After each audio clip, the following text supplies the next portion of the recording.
Looking for something different for family fun, a night out with friends, or your next team-building event? Try the escape rooms at Lilliput. Step into the Haunted Mansion, race to find a cure in the bunker, or survive Night of the Wolf, all with just 60 minutes to escape. It's private, immersive, and perfect for groups of all kinds. Book your adventure now, spots fill fast. Visit lilliput.net and see if your team has what it takes to escape. The views expressed and the opinions given by the individual host, guest, random reptoid, or chupacabra may not necessarily reflect those of AM 950 Radio, its affiliates, or its sponsors. Now, it's time to step into the unknown.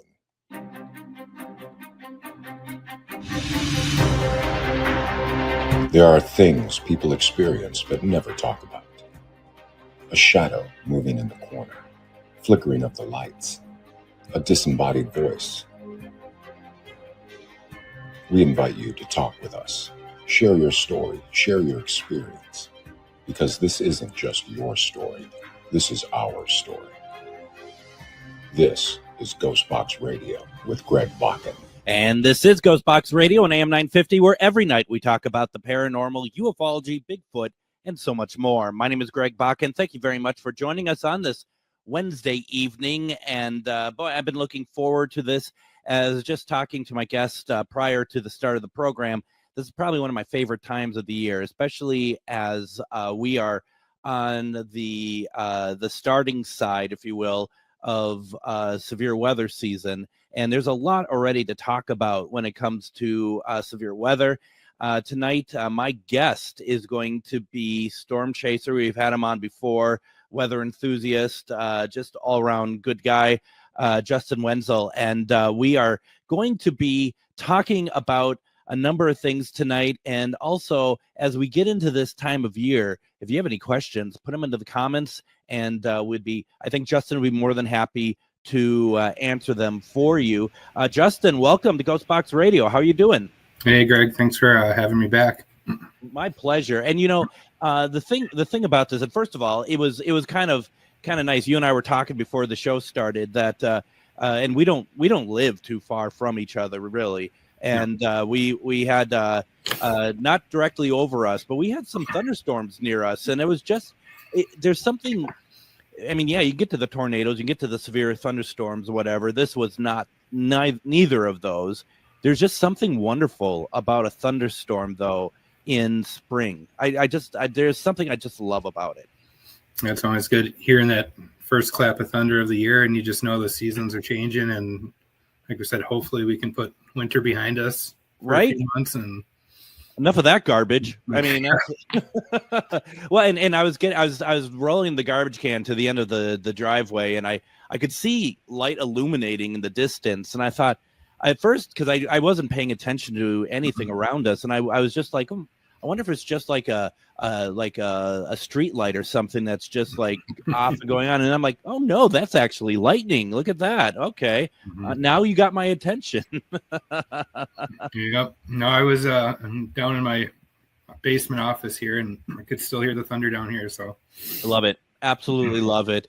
Now, this week is Severe Weather Awareness Week, and we're going to talk a little bit about that. We're going to talk about some of the stuff that Justin has encountered. We're going to, for those of you watching the video stream, there's going to be a video that we're going to show, and Justin's going to walk through.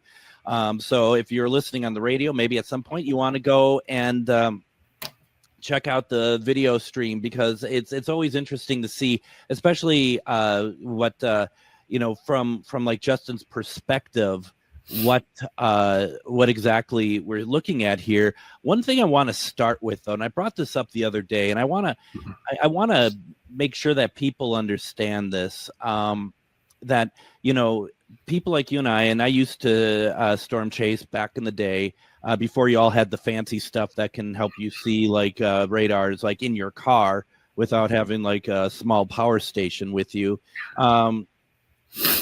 There is something, I mean, we love watching the beauty of the storms. We love watching the beauty of tornadoes and stuff.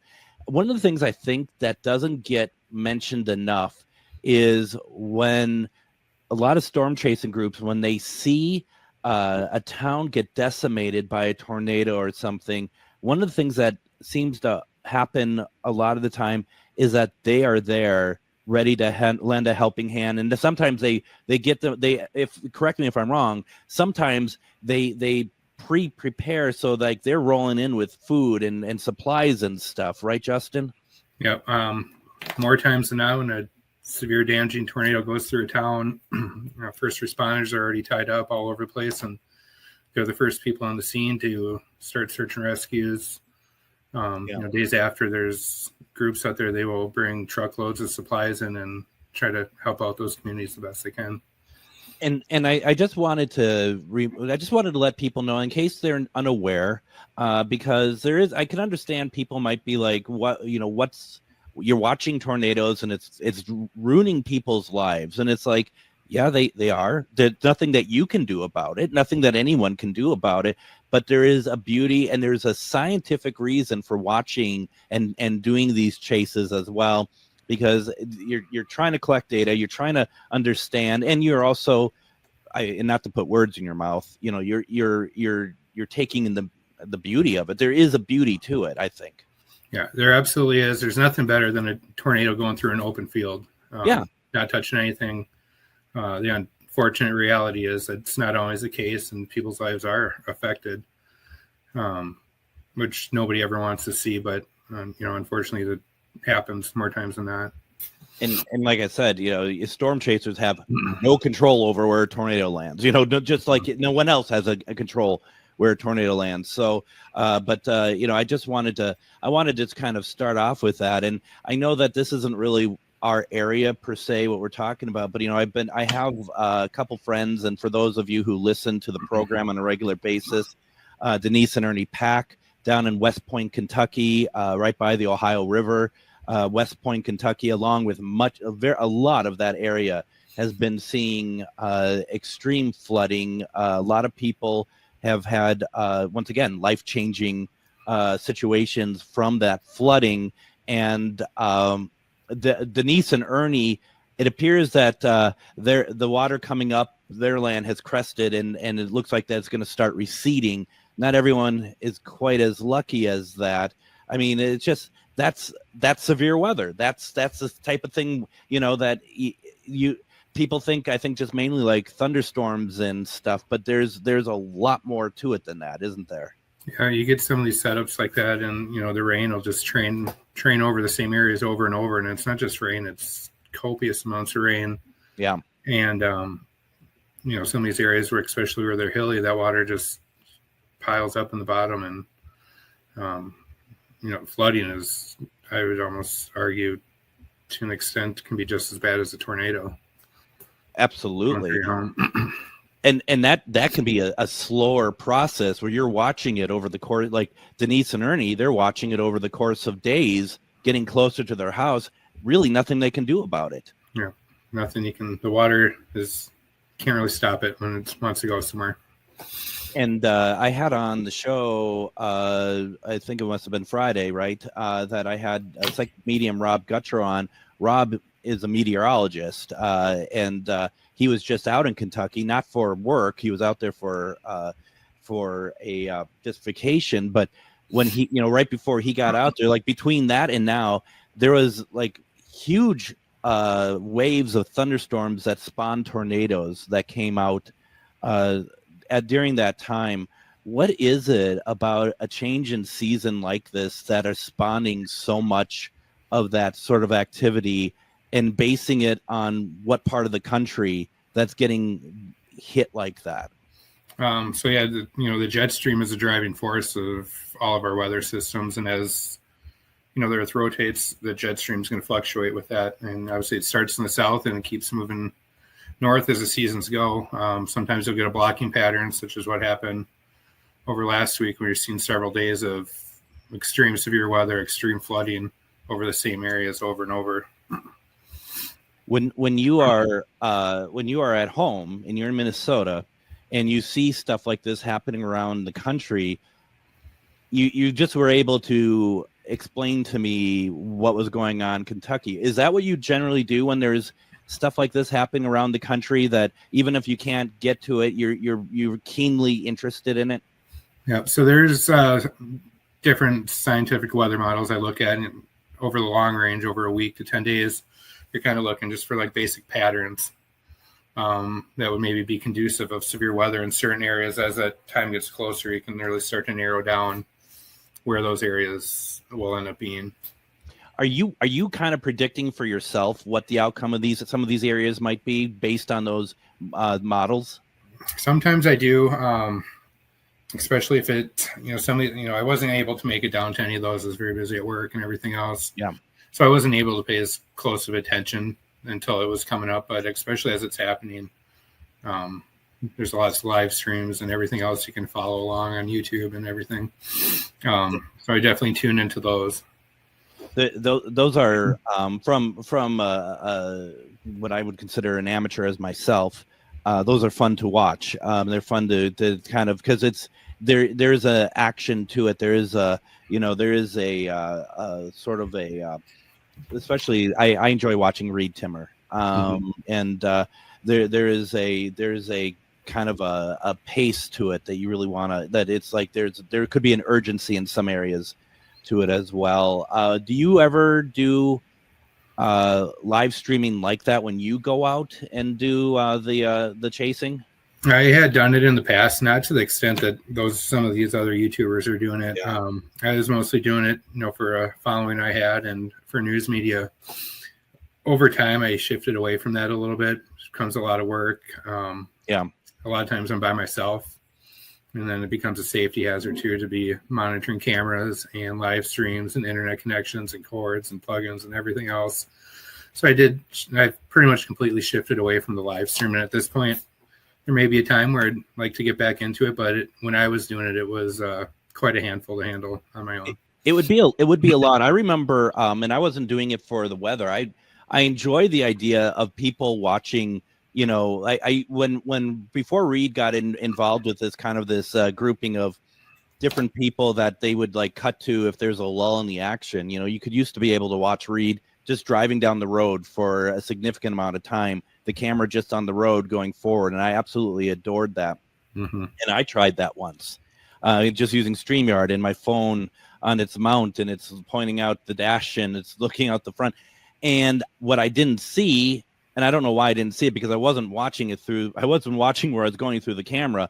I ran over a semi-truck tire and with my truck. And it took a long time to actually get it. Like there was stuff that was happening afterwards to the truck for months that we couldn't pinpoint why it didn't work, but it actually bent the frame of it. So folks, yeah, you want to be careful out there because it's easy to get distracted or whatever. Yeah, so things can happen, and when they happen, it happens fast. So it does. It really does. And I mean, obviously that's the key, right, to what you are doing is not just safety about live streaming, but safety wherever else. Do you often go out and chase by yourself? Most times I'm alone, simply because a lot of times friends. Yeah, right.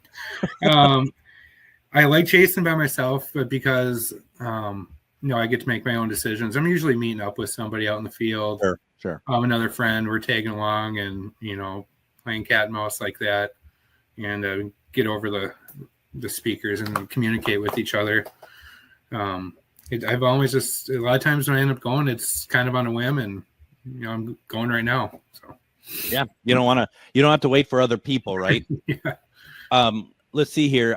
Gray Duck Paranormal asks, with climate change going the way that it is, do you expect Minnesota to experience more severe weather during the spring and summer months? I think, especially over the last couple of years, depending where you're at, it was kind of quiet. I expect this year and this is based off my own things running through my head. I think this year is going to be a little more active than what we've seen previously. Generally, Minnesota has been, it's several quiet years with tornadoes and extreme severe weather, and it has to change eventually. So I've often thought, and I might have mentioned this to you before, Justin. I don't know if you feel this way, being where in the area you live in, and like I said, we're not too terribly far from each other. I've always felt when you see a band of storms coming towards the Twin Cities, the last few years, I've always felt that that band breaks before it gets to St. Michael, like it parts. So that stuff actually had rarely actually seen any of that go over my area. And I don't understand that. I don't know what I'm doing wrong over here. I have some non-scientific personal data on that, and I think it's me. I have a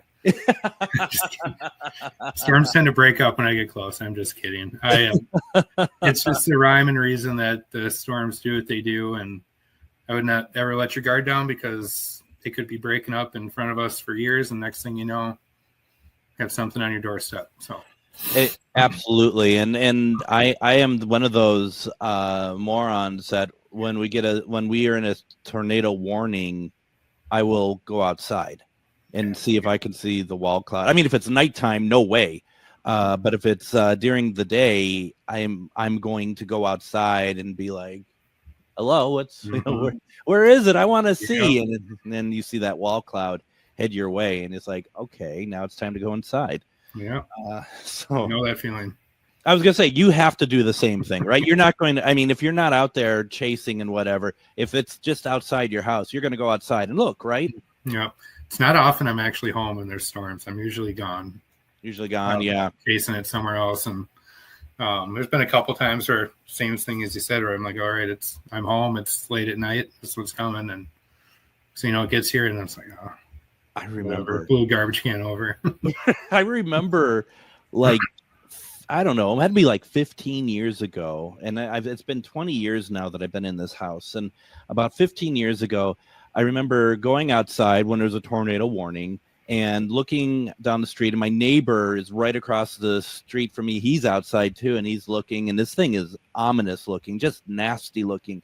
And he just looked at me, and he's just like, well, nice knowing you. I'll never forget that. And, we laughed and whatever. And we went inside. And I remember the wind starts picking up. And I'm looking out the window because, of course, I'm still not in the basement. I never really actually go in the basement. And looking outside. And literally everything that is not tied to the ground or is just flying down the street. Just gone. And I'm just like, well, we just got in. And we just got in like a minute before it all started. So yeah, no, it's there's an adrenaline to it, isn't there? Absolutely. There's a big buildup of anticipation as it's coming, and then when it gets there, it's like finally. So. Yeah, and it's and sometimes it's like I don't want it to end, which is probably very silly to say. Other times it's just like, please stop, especially when you're hearing especially when you're hearing the hail hit the window. That's the worst sound because that's the sound of insurance. And it's like, no, thanks. Why don't we go ahead and do this, Justin? I want to go ahead and take our first break. When we come back, Justin brought along a video. We're going to talk about it. I want to talk tornadoes. There's some stuff in the comments that I think we want to talk about and just have a great conversation. It is Severe Weather Awareness Week, after all.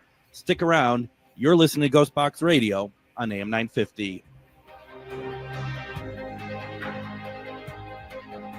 Moonstone Minneapolis is a queer-owned, community-focused gift shop in South Minneapolis centered on curiosity, connection, and self-discovery. Explore astrology, tarot, crystals, herbs, mindfulness, and spiritual practices in a welcoming environment for all backgrounds and experience levels. Located at 3304 East Lake Street in Minneapolis, Moonstone Minneapolis also hosts makers markets, classes, and community events. Learn more at moonstonempls.com and discover a welcoming place to explore with curiosity and respect.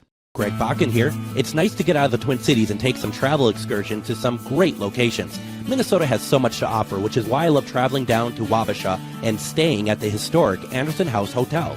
Opened in 1856, this beautiful hotel offers comfortable accommodations, has a delicious restaurant, and even a speakeasy in the basement to unwind with a drink.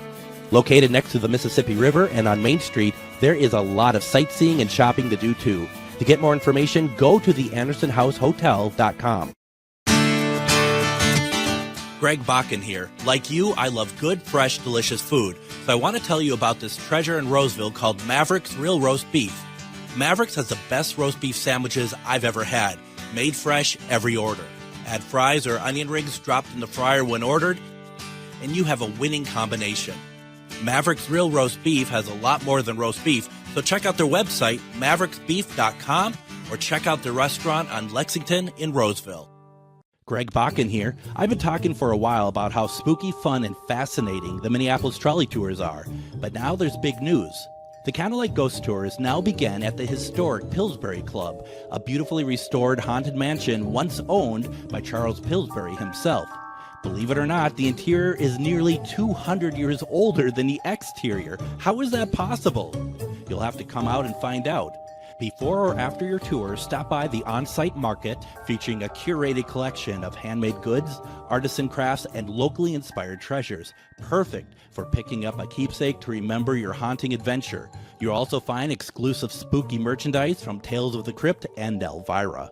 Then, climb aboard the climate-controlled trolley as we travel through Minneapolis' haunted hotspots, uncovering ghost stories that locals would rather keep buried. The mansion is restored to perfection, and there is no better way to spend an evening. Visit MinneapolisTrolleyTours.com for tickets and more information. Looking for something different for family fun? A night out with friends or your next team-building event? Try the escape rooms at Lilliput. Step into the haunted mansion, race to find a cure in the bunker, or survive Night of the Wolf, all with just 60 minutes to escape. It's private, immersive, and perfect for groups of all kinds. Book your adventure now, spots fill fast. Visit lilliput.net and see if your team has what it takes to escape.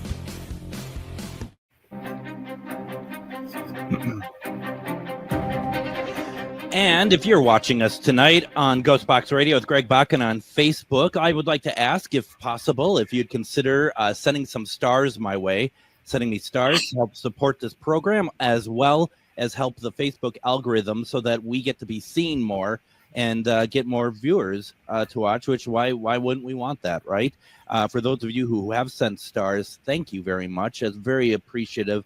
Every little bit helps. And then also, if you're listening to us on Spotify or Apple Podcasts or whatever, please leave a review. Please let everyone know that hopefully you like this, and that way, once again, we get more people to tune in and watch our show. We can have more people tune in, listen to Justin cough and stuff while I'm trying to talk, so we can do all that good stuff as well. Hi, Justin. Hey. I can tell you're still with us, so that's good. Have you and Amy done the Minneapolis trolley tours? Have not, but I have been actually seeing that come up on Facebook. You got to do it. So, yeah, and talking about the paranormal stuff, and we're hoping to do more paranormal investigations at the actual mansion. So we'll let you know, get you involved in that. But you two, I think you'd absolutely love it. You want to do that. So we are talking about Severe Weather Awareness Week, but we're also talking about Justin's vast experience doing storm chasing, and I love having him on. You get the weather very well. You explain it to us very well, and it's really good. Let's see here. I want to go through some comments first, if I may. When I was talking about that, when tornadoes come through, that I step out, I go outside. You sound like you do the same. Dave, the husband of Deb, Refined Divine, says Debbie does the same thing. I have to yell at her. But well, and then later he says she's out there like she's conjuring something, and I'm running through the house gathering animals in full panic. Well, no, I mean that's fine, but you got to go out and enjoy. I mean, the cloud formations themselves are just stunning. Just got to look out for rotation. You don't want rotation. Yeah, that's all. Let's see here. Leo Paranormal Exploration says, last storm we had, I stuck my head out the window and I was like, this isn't as bad as they thought. But I suppose, Justin, that's where you really have to be careful, don't you? A lot of times, not every time, a real strong supercell if it's a classic one, there's not going to be any rain around there. You'll probably have gone through the rain and the hail prior to it going through. Those aren't quite as common up here in the upper Midwest, as we see a lot more of the high precipitation supercells where that tornado could be behind a wall of rain. You never see it coming. But there are instances where you're close to the bad part and there's nothing coming down at all. So it's amazing. I remember, and I think I mentioned this probably the last time that you're on, that my ex-wife and I, when we moved into St. Michael in this house, 20 years ago, and that summer, there was a storm that came through, and we were just, because there's no electricity, we're just sitting like upstairs in our bedroom, just lying in bed. We're just like, the storm is going on, lots of lightning and stuff, only to find out that there was a huge tornado that went through Rogers that night. And you probably remember that. And what it took 2 people, if not. I remember correctly, there was some fatalities, unfortunately. Yeah. And I just thought, boy, Rogers isn't that far away. We didn't know, and we're just like a couple of morons just up in our bedroom, just like, and because it wasn't like late at night, it was nighttime, but it wasn't late at night, and it was just it just pretty ridiculous. Don says straight line winds could be just as dangerous. I've seen it destroy neighborhoods and not touch houses right next to them. They're not even touched. Yeah. I mean, that's the weird thing. And and I think, isn't that part of the allure of tornadoes? I know she said straight line, but like tornadoes too, where just the formation causes reaction to the earth in different ways. Yeah. The straight line winds, you can, they're all going the same general direction. But if you remember the Iowa derecho from a few years back, devastating across large portions of the state, just as strong. They're stronger than some tornadoes. And they can interact with the ground and move different ways. There's a lot of variables that can go into that. Same thing with tornadoes. Yeah.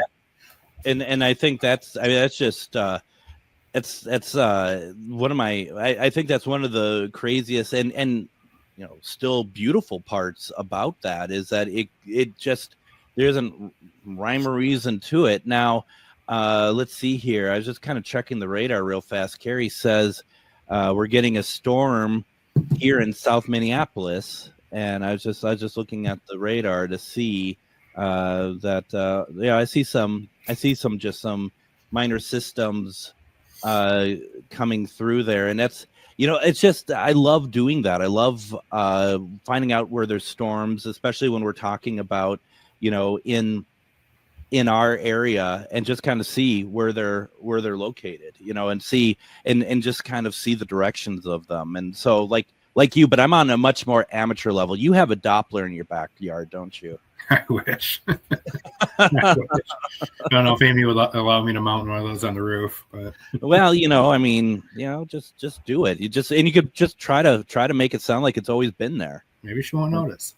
She may not notice. Absolutely. So yeah, no, that's really interesting. Yeah. So I do see some on the bottom of Minneapolis, just a couple small storm systems, but the larger one that's going off to the east there, that's what we had seen earlier come through our area. So yeah, just cool. I love it.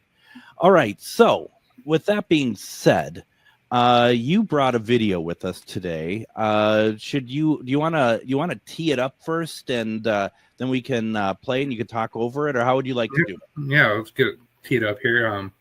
It was shortly after we did this meeting last year. I can't remember if it was the day after or shortly after, but there is a large system heading through the Midwest, in particular eastern Nebraska and western Iowa.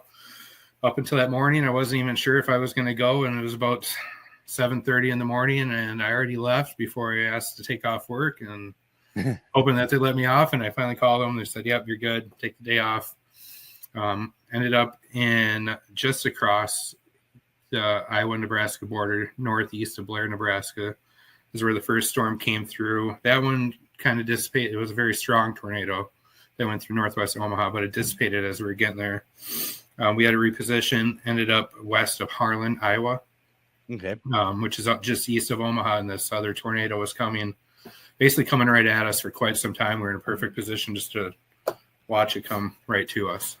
And I remember, because that's right, you were on, and I was trying to remember how far apart you were on, because you were on just like we were last year talking about this, and then you had let me know, or vice versa, that you talked about going out, and we had you on that night talking about your experience as you're driving back to Minnesota, and you're pretty jacked up. You're pretty excited. It was one of the more intense chases I've ever been part of. It ended with a good friend of mine actually getting stuck on a mud road. Helped pull him out at the end as we were watching a wedge tornado move away from us. Ended up getting hailed on, rained on as we're trying to get his vehicle out of the mud, and it was a long ride back and completely covered in mud. So. And if I recall, you called it a career day. Absolutely. That was the best chase I've ever had. So I'm going to put this up on screen. I'm going to have the audio off. So if you want to walk us through, you can feel free to talk over it. Okay. Yeah. Okay, here we are. So we're just west of Harlan, Iowa, as this violent tornado is coming at us. You can see the horizontal vortices around there. There's multi-vortex. Right prior to this, it hit the town of Minden, Iowa, causing significant damage. I think it rated it at EF3. So we're just in a perfect position here. It's still a few miles away. I'm zoomed in a little bit to get a little bit better detail. The largest tornado I've ever seen, and now we're getting a little closer here as it was passing just off to our west.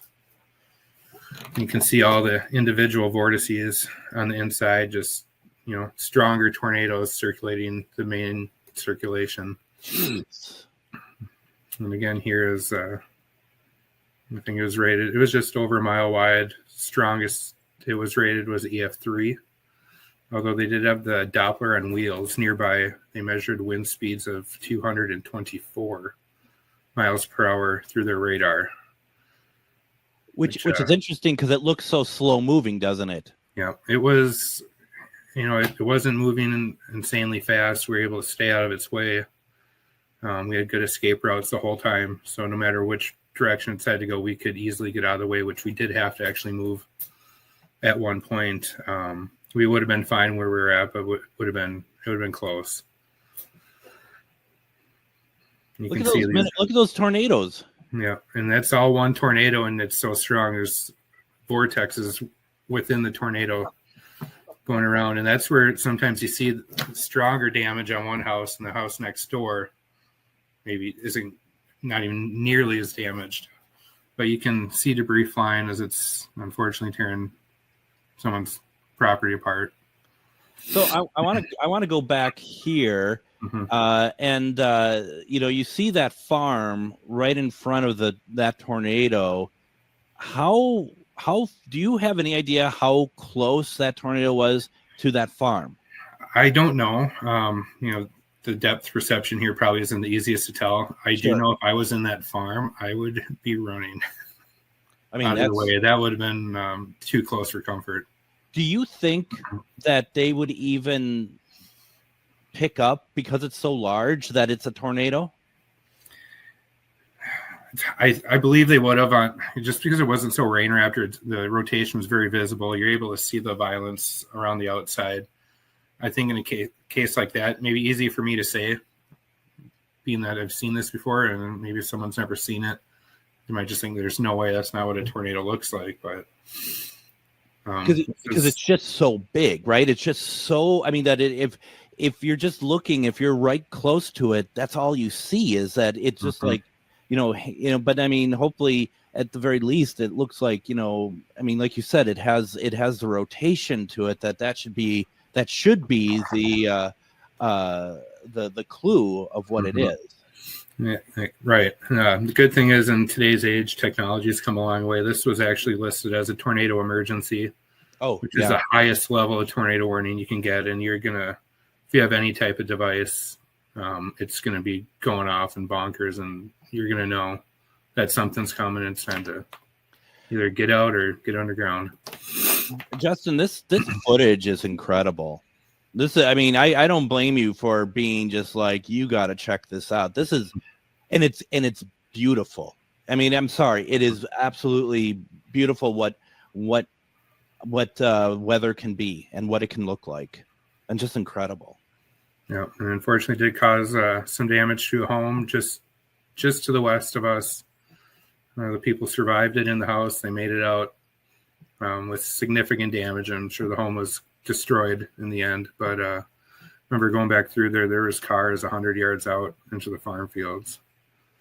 And and obviously, once again, I don't want to see property destroyed or anything, but that juxtaposition between the destruction of this massive tornado and just the idyllic look of that farm, there's something it's almost beautiful about it. You don't want to see stuff get destroyed, but there's just something just so, I mean, that, and to me, that's the Midwest right there. That's just the Midwest.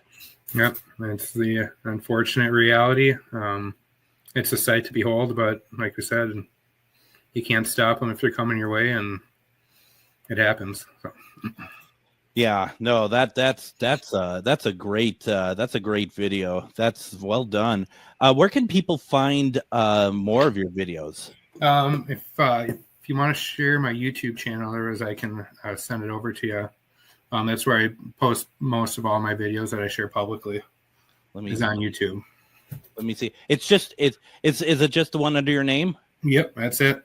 Yeah, just go to when you go to YouTube, just look up Justin Wenzel, Wenzel, and it's there's more of his footage that he caught through the years, right?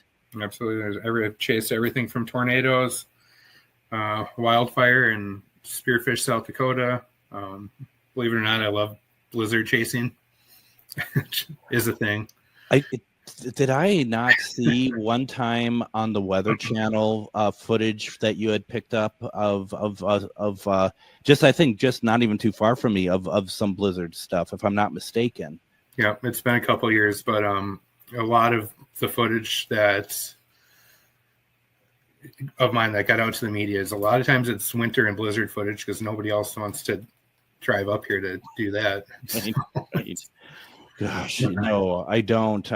That's one of the best things is when you can stay home and it's a blizzard and you just know you don't have to go out. Meanwhile, there's you who's just driving around, but you must be you have to be a good driver. I'm a good driver, but not good in those situations. So I know to stay the heck off the roads. Yeah, there's been a couple times where I was questioning my decisions. Didn't end of the hood, but figured it out. Let's see here. Bridget says, it's beautiful, scary though. The power of what nature can do is amazing. It truly is. I mean, yeah, and that's great footage there. Justin, I want to go ahead and I want to do this. I want to take another break here. When we come back, let's continue our conversation about the role that you do in storm chasing, talk about Severe Weather Awareness Week. Folks, if you have questions for Justin, put into the comments. Don't go anywhere. You're listening to GhostBox Radio on AM 950.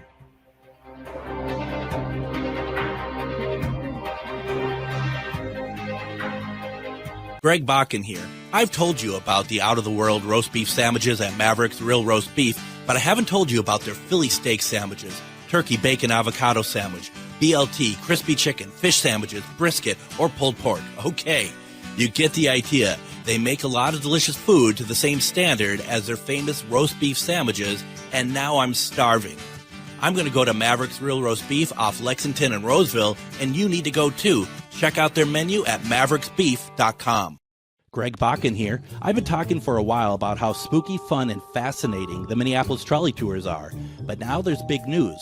The Candlelight Ghost Tours now begin at the historic Pillsbury Club, a beautifully restored haunted mansion once owned by Charles Pillsbury himself. Believe it or not, the interior is nearly 200 years older than the exterior. How is that possible? You'll have to come out and find out.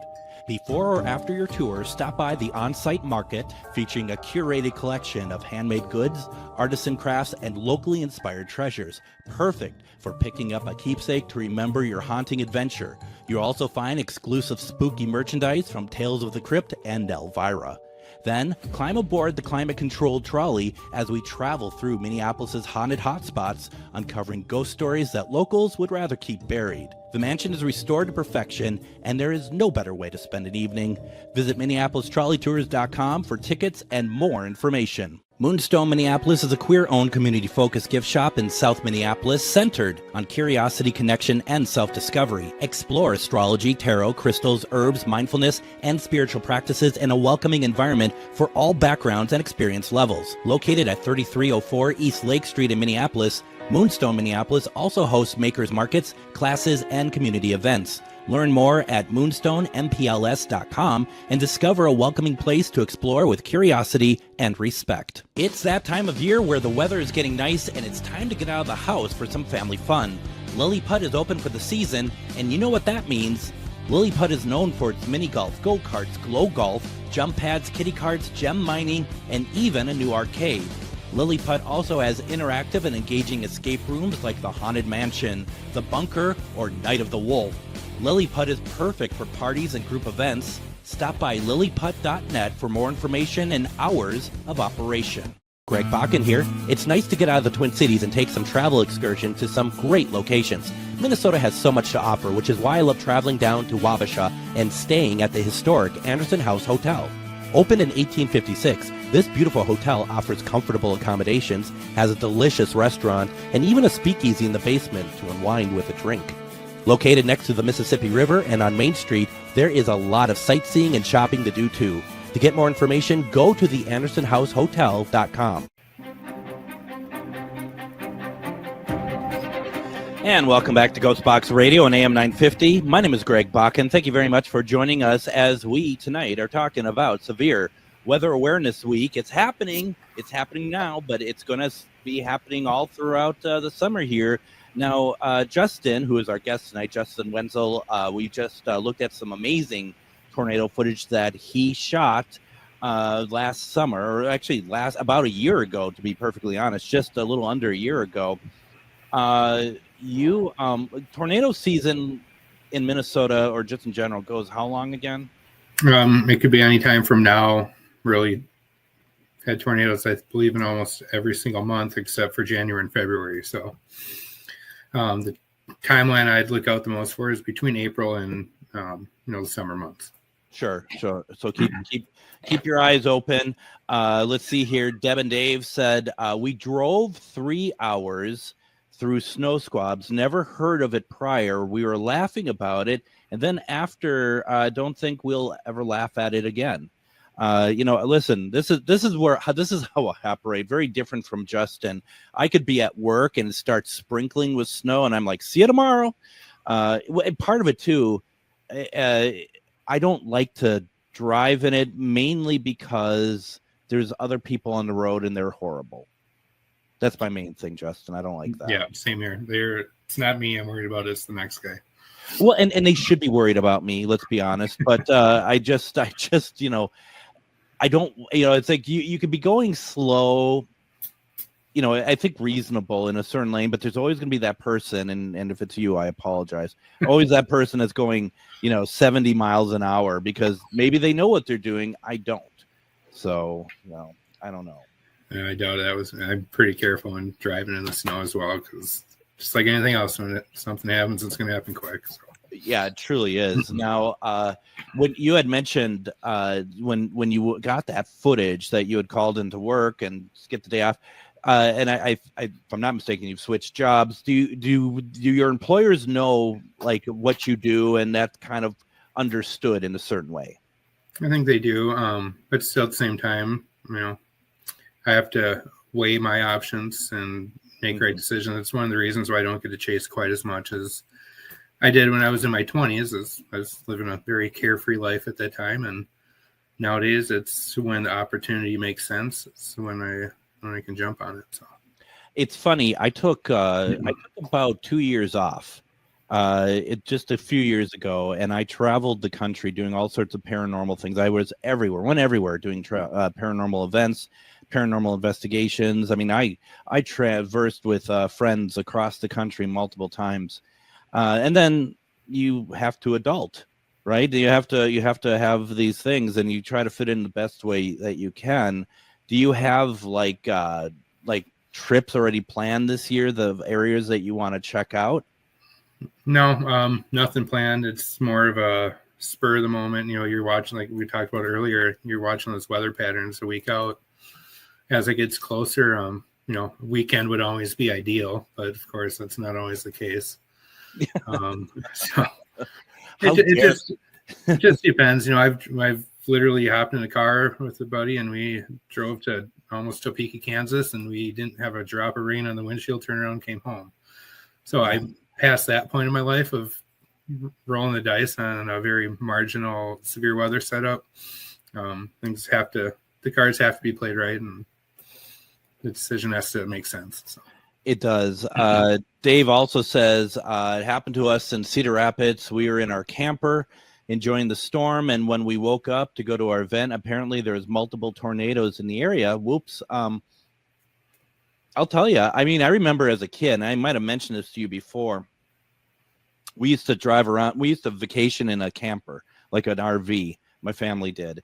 And we were in Wichita, Kansas, and we were at a campsite, and there was storms, and there was tornado warnings, and my dad had a map out, and he was marking where all the tornado warnings were, and they were all like a circle around us. And as a young kid, you know, 7 years old or something, and you're just like knowing what a tornado is, yet at the same time, the fact is that this stuff is circling you is really kind of scary. To the point also, if I'm not mistaken, that was the same trip we took that we originally were told that through the news, because we were in another state, that a tornado had hit St. Anthony Village in Minnesota, which is where I grew up. And we were like, oh my gosh. And my mom calls a neighbor, and it turned out it didn't hit St. Anthony. It hit Roseville.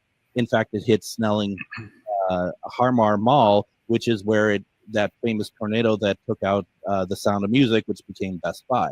That was when that happened. Yep. Long time ago. Wow. Yeah, I'm that old. If you're wondering, that's the kind of age we're talking about here. You know, and it's amazing how those. Do you have any weather events beyond the chase? Any weather events? Like I can tell you about like what life was like for me in 1984 when the tornado came and it took out Apache Plaza because I was in St. Anthony. Do you have events like that have been stuck in your mind? Yeah, St. Peter, Minnesota, Comfrey, Minnesota. I believe March 28th or 29th. 1998. I'm kind of guess right around there. I think that's right. But that I remember as a kid sitting in our living room watching the live news coverage of that as it's unfolding. It's not the same type of news coverage we have nowadays, but I remember it very clearly, and that's the first tornado event that really sticks in my mind.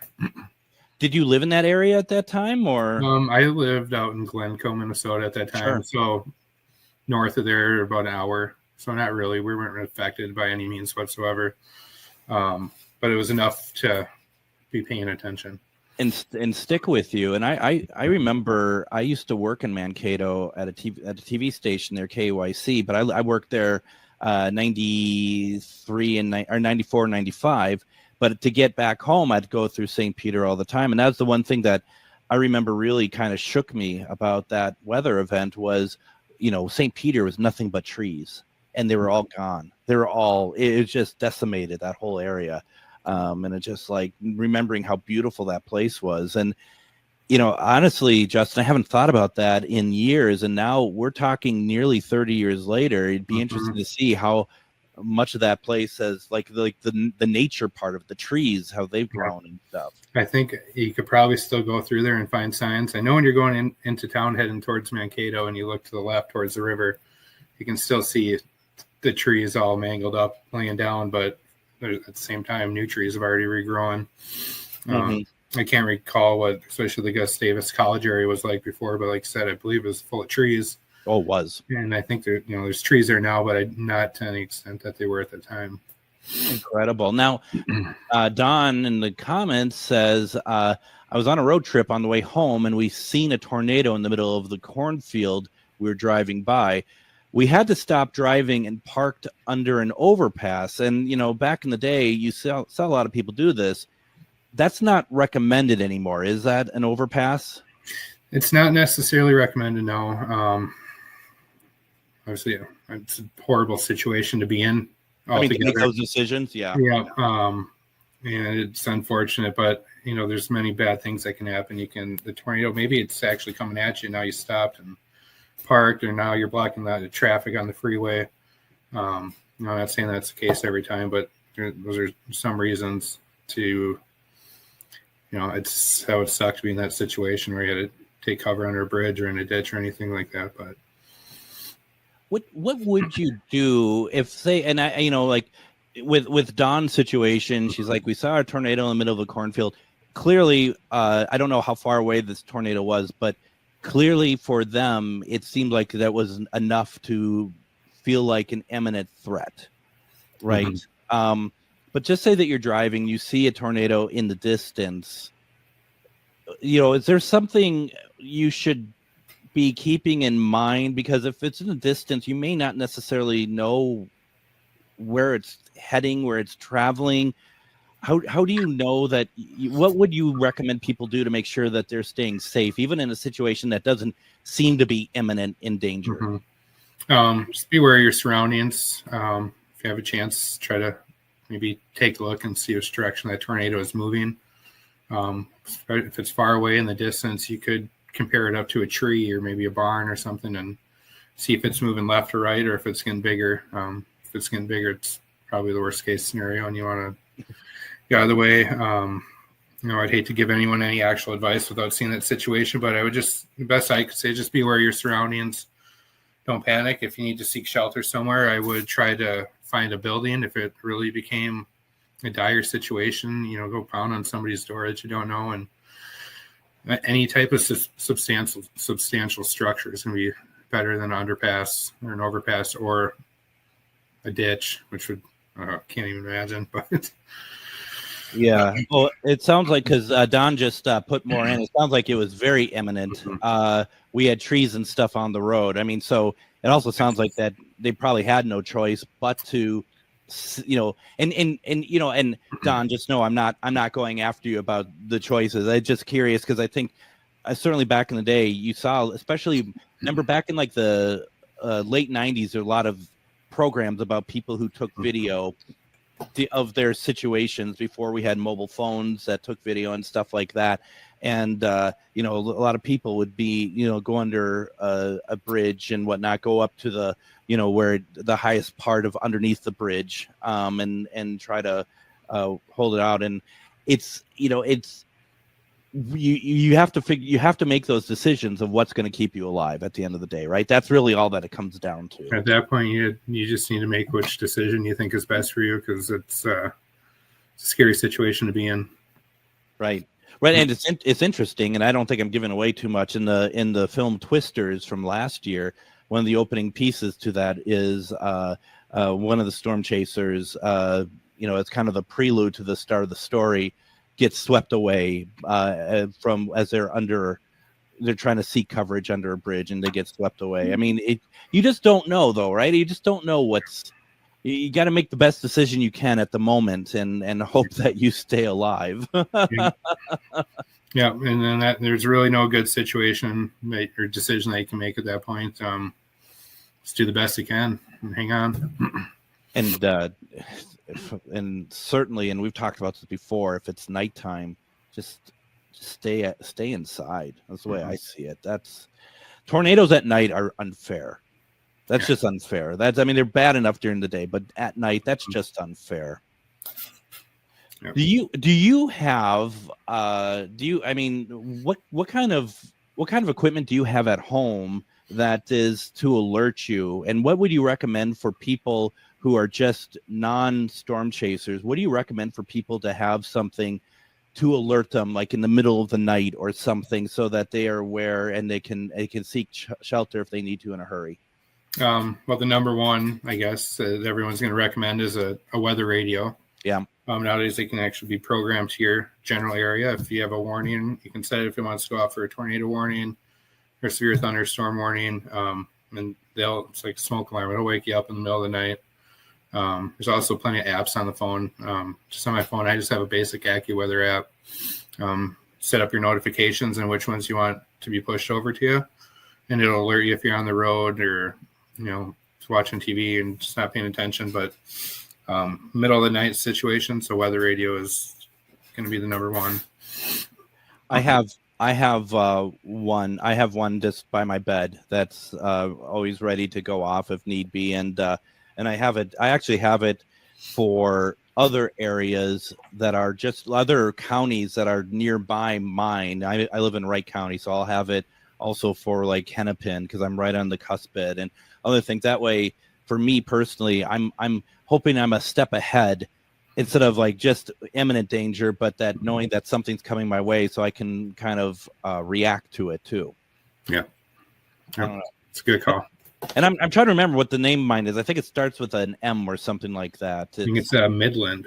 Midland. That's what it is. Yeah, that's what it is. Yeah. So I the first one I got, I plugged it in and blew a circuit.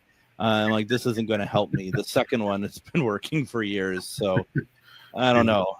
Now, you got to promise me, Justin, when you have more days out that you're going out searching and chasing and stuff, let me know if you're getting anything. Let me know if you want to come on and talk about your day. I'd love to share that with everybody because it's so much fun to hear what you've experienced. It really is. No, that was fun on the way back from the last chase, and I have so much I want to talk about, and it was late at night, and I got a 6-hour drive ahead of me, so it worked out good to hop on your show for a few minutes. So. It was great, and we got a lot of people excited about that. Once again, folks, you can go to Justin's YouTube page, and that is just simply Justin Wenzel. That's Wenzel. Please subscribe. I would presume that you're going to be sharing more with what you get this year as well, right? I mean, once you get it, you'll put it up.